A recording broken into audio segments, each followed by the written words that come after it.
¿Qué estás viendo de este anteproyecto y además de discutido en este contexto? Sí, las últimas dos oportunidades en las que se presentaron proyectos de baja edad de punibilidad fue durante el macrismo, ¿no? 2017, 2019, años electorales, Patricia Bullrich como ministra de Seguridad. Este caso es peor, o sea, esta propuesta es peor todavía, y muestra también, digamos, la falta de fundamentos para presentar hoy una baja edad de punibilidad, porque en esos proyectos que te menciono del macrismo, en 2017 se propuso bajar a 14, en 2019 a 15, ahora a 13, digamos, es como tirar cifras como si no estuviéramos hablando de niños, de adolescentes, de personas, tirar cifras sin fundar en datos, en estadísticas. Es muy vergonzoso notar cómo los funcionarios involucrados en el tema, empezando por Bullrich, Cunio Libarona, Soto, que es el funcionario de Bullrich, que yo quiero recordar, fue el abogado y es el abogado de Chocobar en su defensa, el policía que asesinó por la espalda a un joven mientras huía después de cometer un delito. Desconocen absolutamente todo lo que tiene que ver con la legislación especial para adolescentes. No dan un solo dato, no dan cifras, no dan números, no explican por qué 5 años después de proponer bajar la edad a 15, ahora la quieren bajar a 13. Bueno, es de una... Y yo creo que tiene que ver evidentemente con el momento político, ¿no? Estamos frente a un gobierno que dinamita el Estado social y expande solamente el Estado penal. En ese contexto... y en ese contexto también aparece la idea de bajar la edad para votar, porque es como, digamos, construir también en el plano de los niños, los argentinos de bien, los niños de bien que van a votar, etc., y los niños del mal, los monstruos que meten presos a la misma edad, los 13 años, ¿no? Claudia, estaba escuchando con atención esto que decías. De alguna manera también los medios me involucro en el tema, participando muy fuertemente de esto porque se está replicando hasta el cansancio un discurso destinado a un núcleo duro que los vota permanentemente también, ¿no? Porque esto que decías, hay casi cero reflexión sobre el tema, poco dato o ninguno, no importa, parecería ser fundamento teórico detrás de esta propuesta. Importa. Exacto, no importa la verdad, no importa los datos, importan generalmente las consignas, ¿no? Esta frase que dice Milei con esa cara de extraviado, delito de adulto, pena de adulto, y que repite vergonzosamente un abogado penalista como es Mariano Cunio Libarona, que es una frase sin sustento ni teórico, pero no teórico en Cesaroni, que es garantista. Toda la normativa internacional, todos los tratados internacionales vinculados a la infancia, las condenas que ha recibido la Argentina de la Corte Interamericana de Derechos Humanos, hablan de que los adolescentes, los niños tienen que tener un régimen especial, que no se los puede tratar como adultos, que es inconstitucional tratarlos como adultos. Acá hay algo muy grave, porque uno se desgañita mencionando esto, y la Convención, y la Constitución, y los tratados, y a mí me preocupa este tema, y en general como contexto, que este gobierno no menciona nuestra Constitución vigente. Todo el tiempo se refieren a la Constitución de 1853. Sí. Como si... Esto es muy grave. Yo creo que se nota poco esto, se dice poco. Yo insisto con esto porque me parece que se dice poco. Eso implica negar el 14 bis, que es incorporado en el año 57, que lo dicen explícitamente, ¿no? Cuando Milei dice que la justicia social es una aberración, etcétera. Y es negar la reforma del 94 con la incorporación de los tratados internacionales de derechos humanos. Entonces, mencionar la Constitución como si solo estuviéramos hablando de la de 1853 es una Constitución donde no estamos las mujeres, donde no están los trabajadores, donde no están los niños, sino una Constitución sin todos los colectivos que se fueron incorporando a la vida pública mucho después de 1853, evidentemente. Y eso no está dicho, sí. me parece que subyace en todo este modo. Vos fíjate que, perdón, ahora te dejo, pero digo, el proyecto tiene un aspecto del que se habla poco, porque muchos se centran solo en la baja edad de punibilidad, pero hay un aspecto tremendo, que es el retorno del patronato, porque para los que ellos se identifican, o sea, los que quedan por debajo de los 13 años, si lograran imponer este proyecto, con una edad de punibilidad de los 13, hay todo un capítulo referido a los que llaman inimputables, que son los menores de 13, que directamente es volver al patronato. ¿Qué sería volver al patronato? Bueno, a eso voy. Nosotros, desde 1900, no me acuerdo el año exacto ahora, pero comienzo del siglo XX, hasta 2005, tuvimos una ley, que es la ley 10.903, que era la ley del patronato, que determinaba que cuando un niño menor, la terminología era los menores que se encontraran faltos de asistencia o en riesgo moral o material, quedaban a disposición del juez de menores. Y esa disposición la famosa disposición tutelar, el juez podía disponer de esos, comillas, menores hasta la mayoría de edad, que en ese momento eran los 21 años. Entonces ahí teníamos esos reformatorios llenos de niños pobres, porque la madre era prostituta, porque el padre era borracho, porque estaban pidiendo en la calle, porque bajo el argumento del riesgo moral o material, se los privaba de libertad, se los internaba. Algunos pasaban la disponibilidad para ser adoptados y otros quedaban ahí internados de por vida.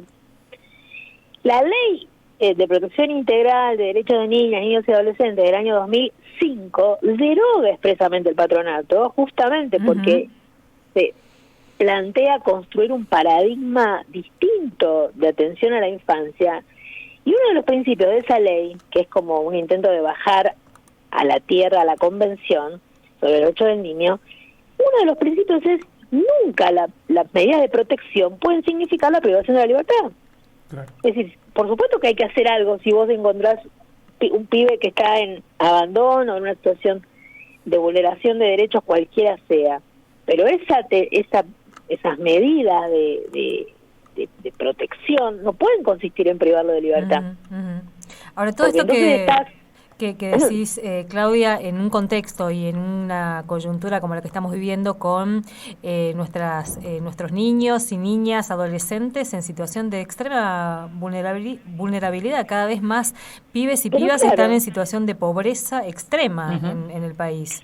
Bueno, es que justamente, pensando que tenemos 7 de cada 10, por lo menos, bajo la línea de pobreza, no tengo el dato de indigencia, pero solo con ese dato, 7 de cada 10 bajo la línea de pobreza, lo que estás pensando, lo que estás proponiendo es seleccionar algunos para meterlos presos, otros para internarlos de por vida, los que sean rubiecitos y más atractivos los entregarás en adopción. Eso es tremendo. O sea, es un retroceso.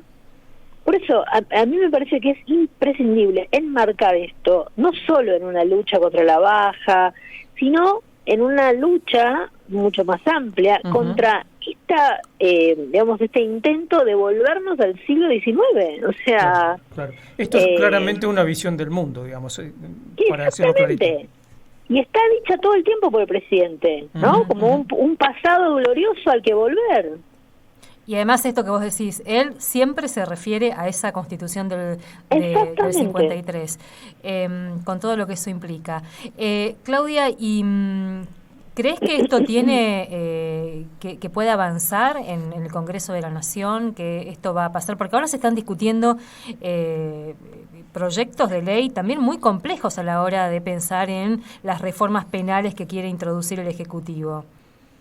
Totalmente. Todo lo que se discute en este contexto es para peor. O sea, perdón que sea un poco pesimista, pero todas las propuestas que vengan del Ministerio de Seguridad o del Ministerio de Justicia sobre cuestiones vinculadas a lo penal en algún plano, aunque parezcan algunas incluso interesantes, son para peor. Porque todas son hiperpunitivistas, porque todas son selectivas, porque incluso, digo, para salir del tema, para pensar en otro aspecto, esto de la ley CONA, ¿no? Esta propuesta de penar con más castigo penal a quienes maltraten a los animalitos. Todos queremos a los animalitos, todos nos parece bien que no nos maltraten. ¿Sabes para qué van a usar eso? Para castigar a los pobres infelices que usan el caballo para llevar... cartonear. para levantar basura, para cartonear. Que ya lo hemos visto.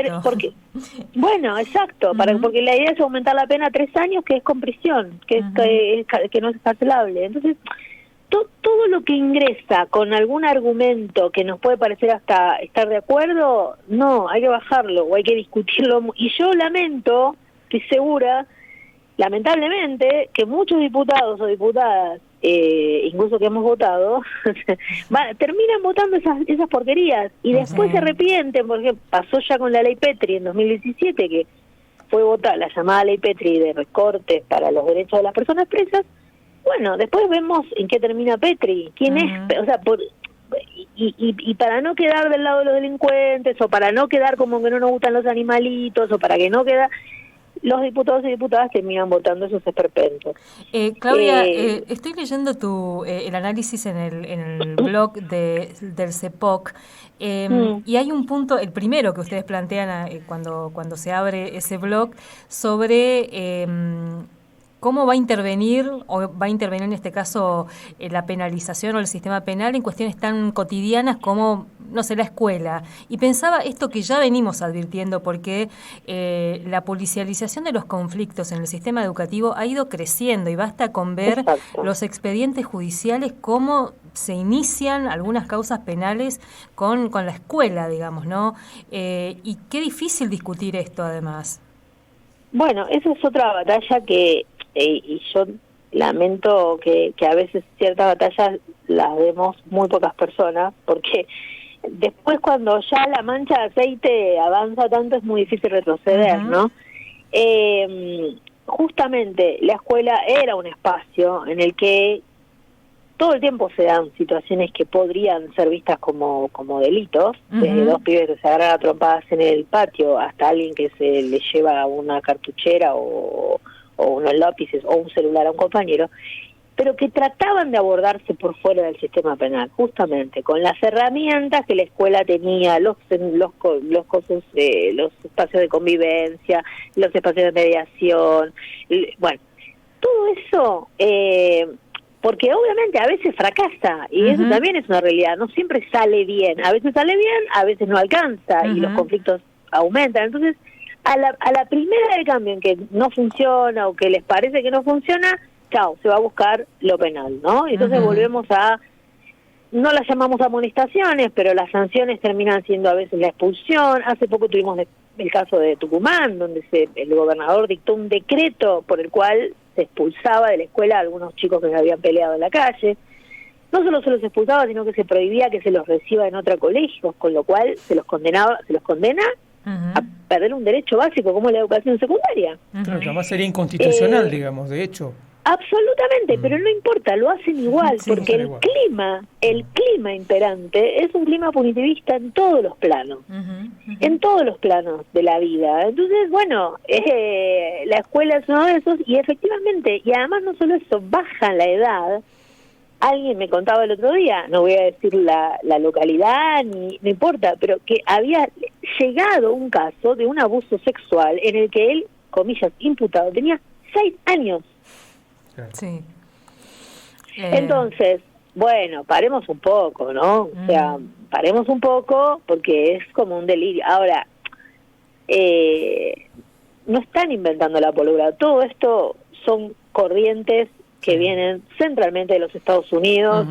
Yo estoy segura que la ministra de Seguridad tiene un vínculo permanente con la embajada y con las políticas. Ahora ya bajamos de no solo Estados Unidos, sino El Salvador, ese show que hace de ir a El Salvador, sacarse fotos con pabellones atrás de presos famélicos, encerrados en ese centro de internamiento que armó Bukele.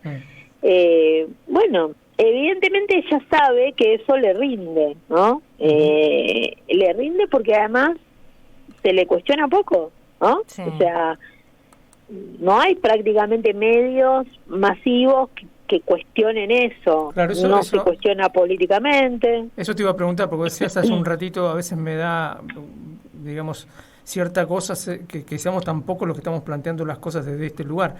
Y las cajas de resonancia, además, son muy pocas, muy escasas y no son lo suficientemente fuertes. Por eso quizá este tipo de radio como la nuestra, las redes de las que formamos parte, de radios universitarias, eran de las pocas posibilidades de cuestionar que están quedando. Absolutamente, y es súper valioso. Lo que pasa es que la realidad es que el nivel de incidencia, la posibilidad de incidencia, sinceramente es poco, ¿no? O sea, cuando vos tenés 24/7, Crónica TV, C5N, dando todos transversalmente, porque no es un solo canal, es casi, es un discurso único prácticamente, una mirada punitivista, ¿no? Ante cualquier hecho falta más castigo, falta más pena, falta una ley que sancione específicamente esta conducta que se nos... Bueno, yo creo que de todas maneras, y a la pregunta de si esto va a pasar o no en el Congreso, yo creo que hay que dar batalla, que tenemos que, y de hecho lo estamos haciendo, pidiendo reuniones, entrevistas con legisladores y legisladoras para explicarles también. La verdad es que hay un enorme desconocimiento. Sí. O sea, se desconoce lo que es el sistema para adolescentes. Yo no creo que los legisladores y legisladoras tengan que saber de todo, pero bueno, si no saben, tienen que aprender a hacer talleres, reuniones. Nosotros hemos ofrecido, yo personalmente, la coordinadora argentina no baja, capacitaciones, reuniones, lo que quieran, para explicar cómo es el sistema, porque yo estoy segura que si nos paráramos ahí en el recinto y preguntáramos ¿cuál es la edad de disponibilidad ahora? ¿Qué pasa con un adolescente que no tiene ni idea? O sea, y eso me parece muy grave, ¿no? Porque y además venimos de años de estigmatización de esas voces que vienen advirtiendo esto, ¿no? Y cargar como una cuestión absolutamente negativa y como un insulto que seas, vos decías soy garantista, y bueno, ¿qué otra cosa debería ser una abogada? Es una vergüenza, pero... Mira, perdóname, el comunicado de prensa que informa sobre este proyecto de ley habla de terminar con el zafaronismo. Son idiotas, o sea, es una vergüenza. Es una cosa, yo recomiendo seguir a Rodrigo Moravito, que es uno de los pocos jueces penales juveniles que... Pobre, yo siempre lo menciono en broma, le digo, no sé si te hago un favor o te perjudicas. Rodrigo Moravito, Marcelo Giacoya son de los pocos jueces penales que tienen una mirada no punitivista. Y Rodrigo decía el otro día en Twitter, en X, ponía esto hoy o ayer, este comunicado hablando del zafaronismo. Y decía, pero no es el zafaronismo, que no existe además, no existe el zafaronismo.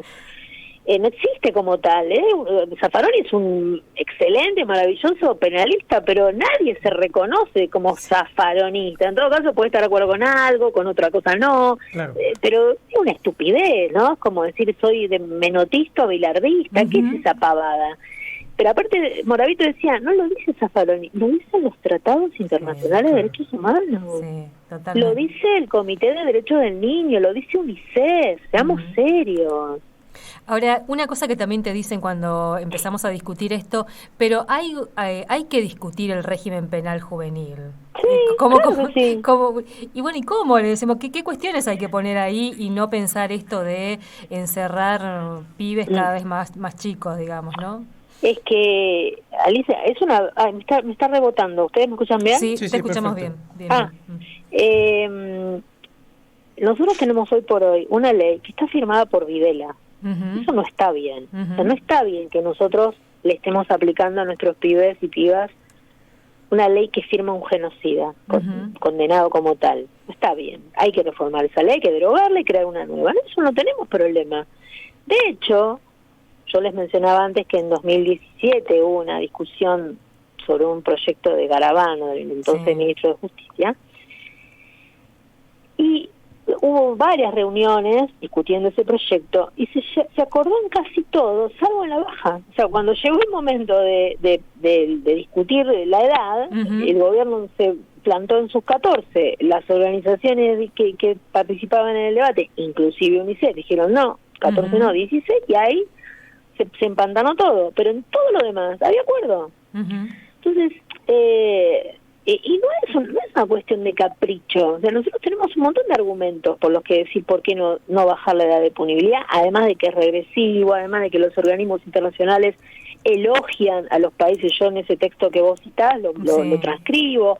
El Comité de Derechos del Niño elogia a los países que tienen una edad alta, lo dice expresamente, 15 o 16, y llama al resto de los países a que no bajen la edad de punibilidad bajo ningún concepto. Es decir, es un invento nuestro, no es porque nos parece bien a nosotros, sino porque conocemos lo que el sistema penal significa en pibes tan chicos, sabemos, conocemos, hemos recorrido institutos de menores, cárceles donde hay pibes recién salidos del sistema penal para adolescentes, pibes de 18, 19 años, vemos los efectos que sobre ellos tiene estar encerrados desde muy chicos.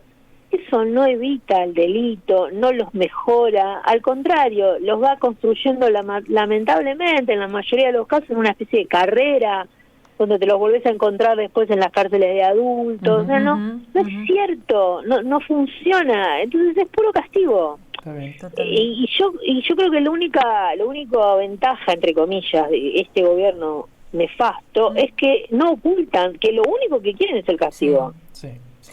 Y para la tribuna, además, ¿no? Que eso me parece que es lo más horrendo de todo, el problema es que esa tribuna es un poco circo romano ávido de que le tiren alimento a la fiera, ¿no? Digamos, y no se dan cuenta de que están hablando realmente de porque piensan que nunca van a ser sus hijos, ¿no? Siempre piensan que son los hijos de los otros. Esa es la idea.